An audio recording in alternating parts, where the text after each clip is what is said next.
ఏమిటి అంటే ఎక్కడ కూడా వారు మాట్లాడినటువంటి దాంట్లో వారికి కన్నడ తెలుగు రాదు అనేటువంటి వాక్యం మనకు అగుపడకుండా స్వామివారు అంత స్పష్టంగా మన కొరకు ఒక అద్భుతమైనటువంటి సందేశాన్ని వాళ్ళు ఇచ్చారు. కృష్ణ పరమాత్మ అద్దం ముందు అలంకరించుకుంటూ ఉండగా ఎప్పుడూ లేనటువంటి విడ్డూరము సారథికి అనిపించి సారథి రాగా సారథి అడిగాడట స్వామివారిని, ఇదేమిటి స్వామి, ఎప్పుడూ లేనటువంటి ఈ విడ్డూరం ఇలా ఉన్నదే అని. అంటే అప్పుడు కృష్ణ పరమాత్మ చెప్పాడు, నాయనా, దుర్యోధనుడు కేవలం చూసేది నా బహిస్సౌందర్యమే తప్ప అంతఃసౌందర్యాన్ని చూడలేడు, చూడటానికి ఆయనకు శక్తి లేదు. అంతఃసౌందర్యాన్ని చూడాలి అంటే మన లోపల ఒక సౌందర్యం ఉండాలి, దాన్నే ప్రకాశము, జ్ఞాన ప్రకాశము. లోపల ఉన్నటువంటి హృదయంలో ఎన్నో భారాలు మనిషికి ఎప్పుడూ నిరంతరము భారయుక్తమై ఉంటాయి. ఆ భారాన్ని తగ్గించేటువంటి ఏదైనా ఒక ప్రణాళిక ఉన్నది అంటే అది వైదిక సనాతన ధర్మం మార్గం మాత్రమే.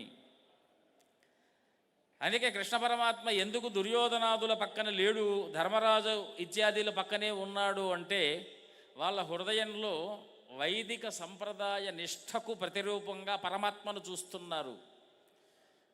దుర్యోధనాదులందరూ కూడా వేదార్థాలను అధ్యయనం చేసిన వారే, కానీ వారి హృదయంలో ఆ స్వరూపంగా మనం పరమాత్మను చూడట్లేదు. అందుకే మనం ఒక్క మాట అంటాం, ఏమిటి అంటే సనాతనంలో లోకా సమస్త సుఖినో భవంతు అని ఒక మాట మనం ఎప్పుడూ పలుకుతుంటాం, సమస్త సన్మంగళాని భవంతు.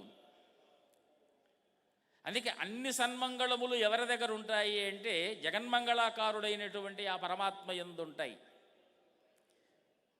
గీతాశాస్త్రంలో ఒక మాట ఆయన చెప్తూ, ఈ దేహము కేవలము నా మాయ చేత కలిగిందే తప్ప ఇది నా స్వరూపం కాదయ్యా, నా స్వరూపం ఎప్పుడూ కూడా జ్యోతిస్వరూపమే.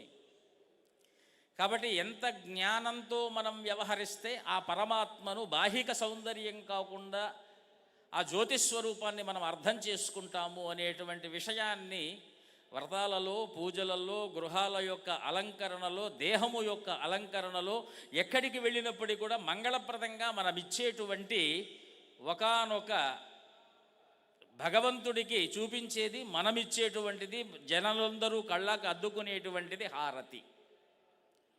అందుకే ఈవేళ రామేశ్వరుడు, రామనాథస్వామి వారు, కాశీ విశ్వనాథ స్వామి వారు ఇద్దరు కూడా ఇక్కడ ఉన్నారు.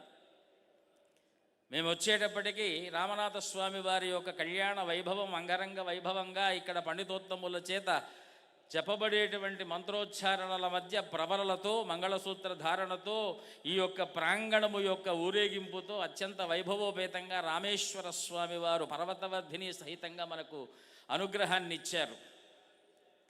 దానికి మునుపేమో కాశీ విశ్వనాథుడు మనకు రక్ష